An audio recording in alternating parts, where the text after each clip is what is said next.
Hello students, welcome to Global Online. This is Ankita Sood. So paper 1 के final preparation के लिए full syllabus most important and expected questions की series आज मैं आपके लिए लेकर आई हूँ। ये सवाल स्टूडेंट्स अपकमिंग एग्जामिनेशन में एज इट इज जरूर पूछे जा सकते हैं, इसीलिए हर एक क्वेश्चन के आंसर के साथ मैं आपको इंपॉर्टेंट एक्सप्लेनेशन और ट्रिक्स बताऊंगी ताकि बहुत इजीली आप सभी करेक्ट आंसर्स को आइडेंटिफाई कर सकें। स्टूडेंट्स पेपर वन प्रिपरेशन के लिए एक कंप्लीट कोर्स हम लेकर आए हैं जहां पर आपको डेली लाइव लेक्चर्स के साथ पेपर से पहले पूरा सिलेबस तो कवर करवाया ही जाएगा। साथ ही प्रीवियस ईयर क्वेश्चंस 2018 से लेकर के 2024 तक के भी कंप्लीट करवाए जाएंगे।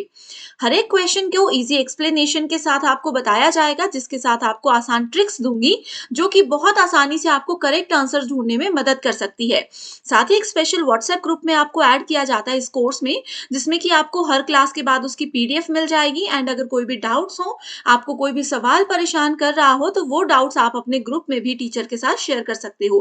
कंप्लीट कोर्स की जानकारी के लिए ये 2 नंबर्स आपको दिए जा रहे हैं, इन पर व्हाट्सएप के थ्रू कांटेक्ट कर लीजिए। साथ ही कुछ फ्री वीडियोस देखनी है, मॉक टेस्ट अटेम्प्ट करने हैं, तो ग्लोबल ऑनलाइन ऐप को जरूर डाउनलोड कीजिए। स्टोर सेक्शन पर सर्च बार में आपको लिखना है जेके सेट 2024 पेपर 1। कंटेंट पर जाकर कंप्लीट कोर्स आपको मिल जाएंगे। ये उन स्टूडेंट्स के लिए हैं जो कि डेली लाइव क्लासेस ज्वाइन नहीं कर पाते हैं, और बाकी सबके लिए लाइव क्लासेस भी मिलेंगी, और जैसे भी आपको कंफर्टेबल है आप उस अकॉर्डिंग मॉर्निंग और इवनिंग बैचेस को ज्वाइन कर सकते हो। तो ये नंबर्स हैं जिन पर इजीली आप कॉन्टेक्ट कर लीजिए। तो इस क्वेश्चन में पूछा है what is the full form of स्वयं। स्वयं टीचिंग एप्टीट्यूड का एक बहुत इंपॉर्टेंट टॉपिक है। ये एक ऑनलाइन एजुकेशनल पोर्टल है जिसको कि 9 जुलाई 2017 में हमारे माननीय राष्ट्रपति प्रणब मुखर्जी के द्वारा लॉन्च किया गया था। स्वयं में जाकर के कोई भी स्टूडेंट 9th क्लास से पोस्ट ग्रेजुएशन तक के कंटेंट को इजीली एक्सेस कर सकता है। अब इसकी फुल फॉर्म में है study webs of active learning for young aspiring mind. So option number 3 है बिल्कुल सही जवाब। इसको याद रख लीजिए, ये क्वेश्चन बहुत बार एग्जाम में आता है।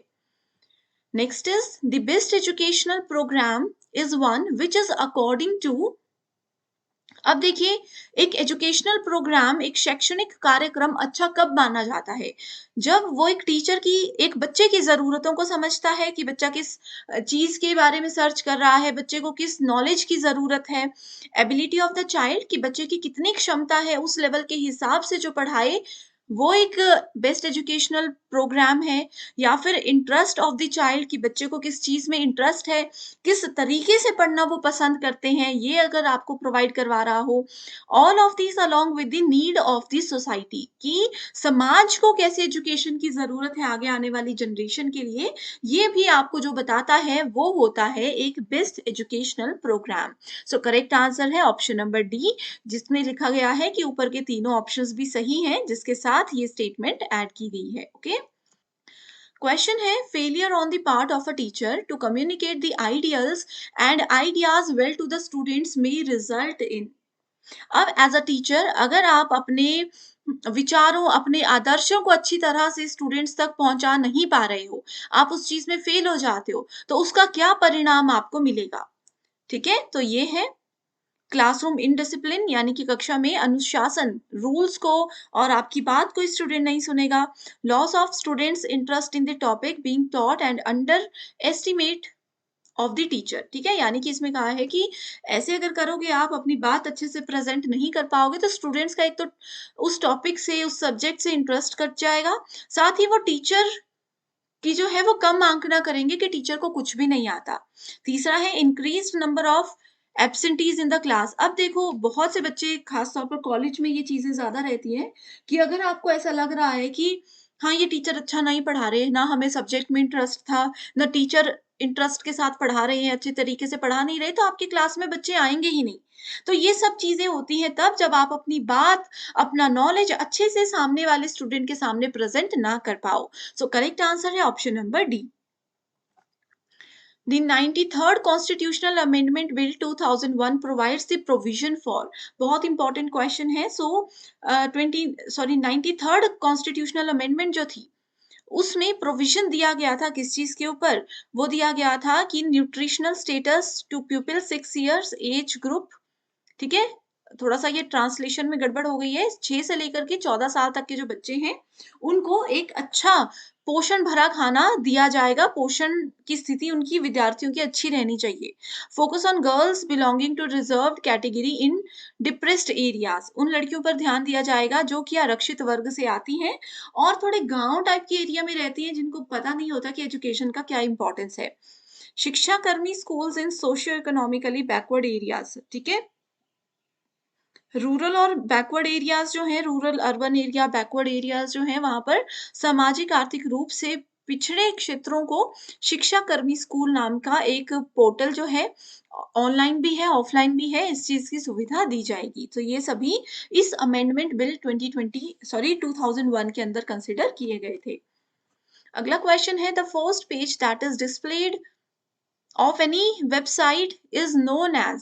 सो इस वेब पेज को क्या बोलते हैं? अब देखो, कोई भी वेबसाइट आप चला रहे हो, आप लोग अगर ग्लोबल ऑनलाइन की साइट पर जा रहे हो या कोई भी टॉपिक अपनी अपने एग्जामिनेशन के ऑफिशियल वेबसाइट पर अगर जा रहे हो, तो उसमें जो सबसे पहली वेबसाइट पर जाते जो सबसे पहली स्क्रीन आती है, ठीक है, उसको क्या बोलते हैं? Banner page, master page, home page या फेस पेज? उसको क्या कहा जाता है? इसको कहते हैं होम पेज, ऑप्शन नंबर 3। अब देखिए स्टूडेंट्स, ये सीरीज अगर आपको पसंद आ रही है तो आपको बता दूं कि 2023 में जो सेट एग्जाम्स हुए थे, उनके वीडियोस भी ऑलरेडी अवेलेबल हैं। वो आप देख सकते हो। एज इट इज क्वेश्चंस बाकी के स्टेट के एग्जाम्स में भी आ सकते हैं। एंड 2022 हम अभी कर रहे हैं, इसके पीछे के जितने एग्जाम्स हैं 2018 के बाद के, अगर चाहते हो कि वो सीरीज भी कंटिन्यू करूं तो मुझे एक बार कमेंट करके बता दीजिए। एंड सेशंस अगर पसंद आ रहे हैं तो मुझे मोटिवेट करने के लिए भी एक बार कमेंट कर दीजिएगा। Okay, next is problem of harnessing renewable energy is because of the following reasons. So नवीकरणीय ऊर्जा सबको पता है एक ऐसी एनर्जी जिसको हम रीन्यू कर सकते हैं। नवीकरणीय ऊर्जा के दोहन की समस्या किस वजह से होती है? सोर्सेज आर डिफ्यूज्ड, यानी कि स्रोत जो है वो अभी डिफ्यूज हो चुके हैं। Collection and utilization of expenses, energy from renewable sources can not be converted to electricity, यानी कि रीन्यूएबल सोर्सेज की जो एनर्जी है उसको इलेक्ट्रिसिटी में नहीं बदला जा सकता। Unit cost of energy generation is high, per unit जो कॉस्ट होती है इसकी जनरेशन की वो बहुत हाई है। सो करेक्ट आंसर क्या है? Option number 1 and 2। Action research means, ये क्वेश्चन हमने डिटेल में बहुत बार आपने देखा होगा, पीवाईक्यू सीरीज में मैं लेकर आती हूँ क्योंकि ये लगभग हर पेपर में पूछा जाता है। एक्शन रिसर्च का मतलब होता है research initiated to solve an immediate problem. Next is what is the meaning of technological gate keeper? ICT का क्वेश्चन है। टेक्नोलॉजिकल गेट कीपर का मतलब होता है a method of giving current awareness services, a method of technology assessment and evaluation, a process of transfer of information technology and the an information mechanism of keeping the user developments informed of relevant. So ये है इसका correct answer. Technological gate keepers वो होते हैं जो उपयोगकर्ता के विकास को बनाए रखने के लिए एक अनौपचारिक तंत्र प्रासंगिकता की जानकारी देते हैं। अगला क्वेश्चन है मैच द फॉलोइंग से रिलेटेड। दो लिस्ट दी गई हैं, एक तरफ कुछ इंस्टीट्यूशंस, सॉरी, एक तरफ कुछ नाम लिखे गए हैं, दूसरी तरफ आपको बताना है कि वो किस चीज से जुड़े हैं। Nalin Mehta, national Herald, readers editor या फिर आर के लक्ष्मण। ठीक है, सो डायरेक्ट आंसर पर जाते हैं। सो इसका करेक्ट आंसर आप देख सकते हो, Nalin Mehta is related to behind a billion screens what television tells us about modern India, ये इन्होंने लिखा था। अगला है National Herald, so this is related to Nehru, Pandit Jawaharlal Nehru. ठीक है, अगला है readers edition, it is related to the Hindu, और R K Laxman is directly related to the common man. ये आर के लक्ष्मण नाम का एक टीवी सीरियल भी आता था, आई होप आपने देखा है। उसका टाइटल ही था आर के लक्ष्मण की दुनिया, story of a common man. तो यहाँ से आप आइडिया लगा सकते थे। ठीक है, यहाँ से आप आंसर को इजीली ढूंढ सकते थे। It aims to collect, preserve, and disseminate entire intellectual output of our country and provide online access from school level to post graduation level, including technical education. यहाँ पर एक ऐसे सॉफ्टवेयर का नाम बताया गया है, एक लाइब्रेरी या डिपोजिटरी का नाम पूछा गया है, जिसमें कि जितने भी हमारे देश में बौद्धिक आउटपुट हैं, उनको इकट्ठा करके रखा गया है। इसलिए रखा गया है ताकि आगे चलकर किसी समय में किसी और को उसकी ज़रूरत पड़े, तो वो आसानी से उसको एक्सेस कर सके। इसका करेक्ट आंसर क्या है? NDL, that is national digital library. इस क्वेश्चन का कीवर्ड ये था कि यहाँ पर बोला था access from school level to post graduation, intellectual outputs, ठीक है? ये इसके कीवर्ड्स हैं। Next is consider the following 4 groups of the statements. 4 statements यहाँ पर दी गई हैं। आपको बताना है कि state the groups which for which the third statement can be logically deduced using both the preceding two statements but not just from one of them। आपको ये बताना है कि देखिए, जैसे पहली स्टेटमेंट है, पहली स्टेटमेंट में एक टर्म ये है, दूसरी ये है और तीसरी ये है। आपको कहा है कि वो आंसर आपको ढूंढने हैं जिसमें ये दोनों शुरू की दोनों स्टेटमेंट को फॉलो करते हुए तीसरी कंक्लूजन के रूप में काम कर सकती है, ठीक है? तो ये पहले स्टेटमेंट में बोला गया है X is an actor, some actors are pretty। X एक एक्टर है और कुछ एक्टर्स जो हैं वो प्रिटी होते हैं। X is pretty, तो ये बोल रहा है कि X प्रिटी है। सही होगा या गलत होगा? जब तक मैं आंसर बताती हूँ उससे पहले आप लोग भी एक आइडिया लगा सकते हो, तो ये बिल्कुल सही नहीं है, ठीक है? दूसरा स्टेटमेंट बोलता है some men are crops, all crops are brave, all brave people are crops। यहाँ पे एक्चुअली क्रॉप्स नहीं होगा, कॉप्स हो सकता है मे बी, ठीक है? बट ये भी इसको स्टेटमेंट को जस्टिफाई नहीं कर रहा। तीसरा है ऑल एक्टर्स आर ब्रेव, जितने भी एक्टर्स हैं ये सभी एक्टर्स क्या हैं? ब्रेव हैं। सम मेन आर एक्टर्स, कुछ जो मेन हैं, ये मान लीजिए मेन हैं, some mens are actors, some mens are not actors, some mens are brave. बिल्कुल सही, ये बता रहा है ना आपको, सम मेन्स आर एक्टर, तो कुछ मेन्स जो हैं वो ब्रेव भी तो हैं। इसलिए करेक्ट आंसर सी तो है ही। और सी के साथ देखते हैं ऑल एक्टर्स आर प्रिटी, ये बोलता है all actors are pretty. X is not an actor, X जो है वो एक्टर नहीं है, X is not pretty, X is not pretty, तो ये भी सेटिस्फाई नहीं कर रहा। करेक्ट आंसर है option number 3 only. Next is the average of 3 numbers is v, ठीक है? 3 नंबर का एवरेज v माना है। If one of them is z, एक नंबर है z and the other is y, what is the remaining number? Okay, so 3 number है Z Y, उसमें से 2 नंबर है। कहा है कि उन 3 नंबर्स का जो एवरेज है वो V आना चाहिए। देखिए इसका करेक्ट आंसर है 3V minus Z minus V। इससे हम क्या कर सकते हैं? रिमेनिंग नंबर को ढूंढ सकते हैं। इस तरीके से देखिए, आपको पता है एवरेज कैसे निकाला जाता है? 3 नंबर का सम करके जितनी उनकी वैल्यूज है डिवाइडेड बाय 3, क्योंकि 3 नंबर दिए हैं। तो x, y और तीसरा नंबर हमने n मान लिया, divided by 3 equals to v, जो कि है इसका एवरेज। अब हमने क्या कर दिया, इसको उस तरफ ले गए, 3v हो गया और बाकी चीजें एज इट इज है। देन हमें तीसरा नंबर निकालना था, तो इसके लिए फॉर्मूला है 3v minus z minus y। Artificial ripening of fruits can be done by a gas obtaining by reacting what? देखिए, जो अब आपने देखा होगा कुछ केमिकल्स ऐसे आए हैं मार्केट में जो कि फ्रूट्स वेजिटेबल्स को जल्दी पका देते हैं उनके समय से पहले, ताकि वो महंगे बिके मार्केट में। तो वो उसके लिए कुछ गैस यूज करते हैं। अब हो रहा है कि वो गैस ऑब्टेन करने के लिए किन चीजों का, किन केमिकल्स का रिएक्शन किया जाता है? करेक्ट आंसर है इसमें option number C, calcium carbide and water. Next question है, let us consider the following figure. यहाँ पर एक फिगर दिया गया है, आपको ढूंढना है कि इस वाले स्पेस में करेक्ट आंसर क्या होगा। आंसर है 121। ओके, नेक्स्ट क्वेश्चन का आंसर ऑलरेडी आपके सामने है, तो हम देखते हैं। देखो इसमें बोला है, if every alternative letter of English alphabet from B onwards including B is written in small case. तो इसमें आपको सबसे पहले क्या करना था? ठीक है, इस क्वेश्चन में सबसे पहले आप लोगों को जो जो स्टेटमेंट्स दी गई हैं इनको अच्छे से समझना था। तो इसमें बोला है कि बी से हम शुरू कर रहे हैं, स्मॉल लेटर में बी आ जाएगा, स्मॉल लेटर में आपको बी लिख देना है, and remaining letters are capitalised.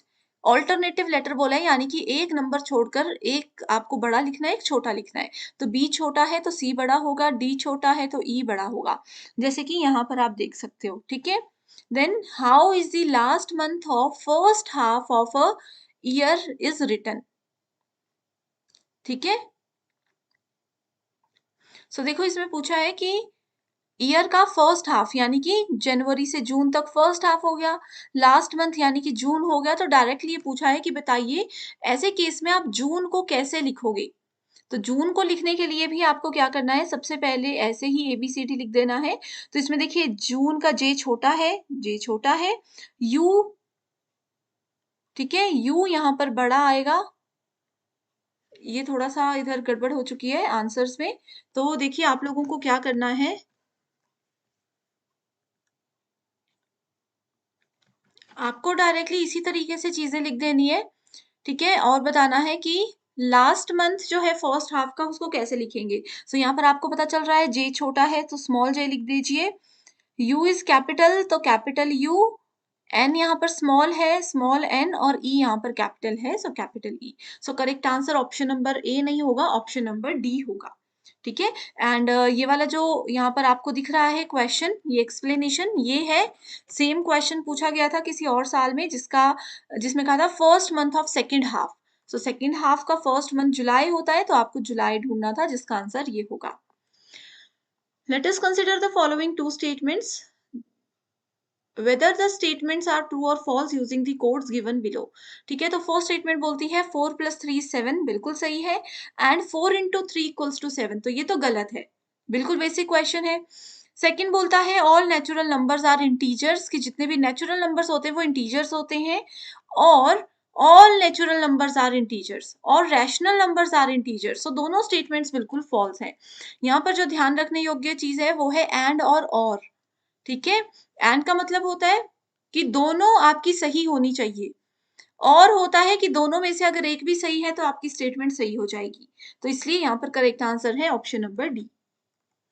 Next is the value of 1/5, इसको आप ऐसे लिख सकते हो, value of 1/5 divided by 1/5 of 1/5 is what.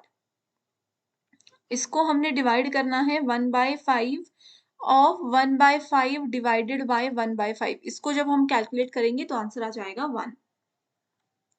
So next students, एक पैराग्राफ दिया गया है जिसका आप स्क्रीनशॉट ले सकते हो, एंड इसके बेस पे 5 आगे क्वेश्चंस हैं जिसके आंसर मैं बता रही हूँ, लेकिन आपने इसको खुद से सॉल्व करना है। ठीक है, अगर आपको भी चाहिए कि रीडिंग कॉम्प्रीहेंशन के पैसेजेस में आपके लिए कैसे सॉल्व करना है उसकी ट्रिक्स लेकर आऊं, तो वो भी आप मुझे बता दीजिए, मैं जरूर आपकी हेल्प करूंगी। सो ये सेकंड क्वेश्चन है इसी पैराग्राफ का, this is the third question, ये फोर्थ क्वेश्चन है, और ये फिफ्थ क्वेश्चन है।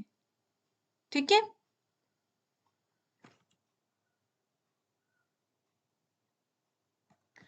नेक्स्ट है the average age of 4 members of a family is 19 years. 4 members हैं ABCD, इनकी एवरेज एज है 19 ईयर्स।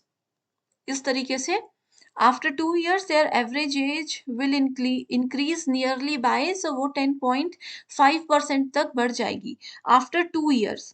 2 साल में सबकी एज बढ़ जाएगी, अगर एक ए जो है वो 2 का था पहले, ये 3 का था, ये 4 का था, ये 5 का था। ठीक है, मानकर चलते हैं सबकी एज 2-2 साल बढ़ गई, तो क्या हो गया, इनकी एज 4 हो गई, इनकी 5 हो गई, इनकी 6 हो गई, इनकी 7 हो गई, तो एवरेज एज भी तो बढ़ जाएगी। तो ये कितना परसेंट बढ़ा है, ये बढ़ गया है 10.5%।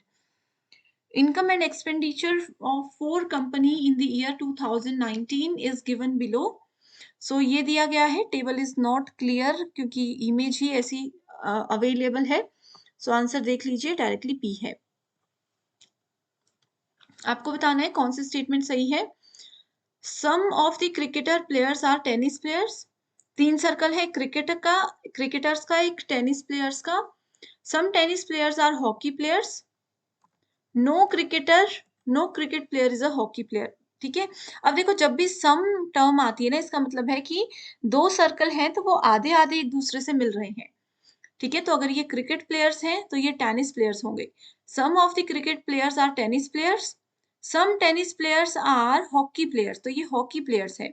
No cricket player is hockey player. तो देखिए कोई भी क्रिकेट प्लेयर हॉकी प्लेयर नहीं है, ये दोनों एक दूसरे से जुड़े हुए नहीं है। सो ये आ गया करेक्ट आंसर।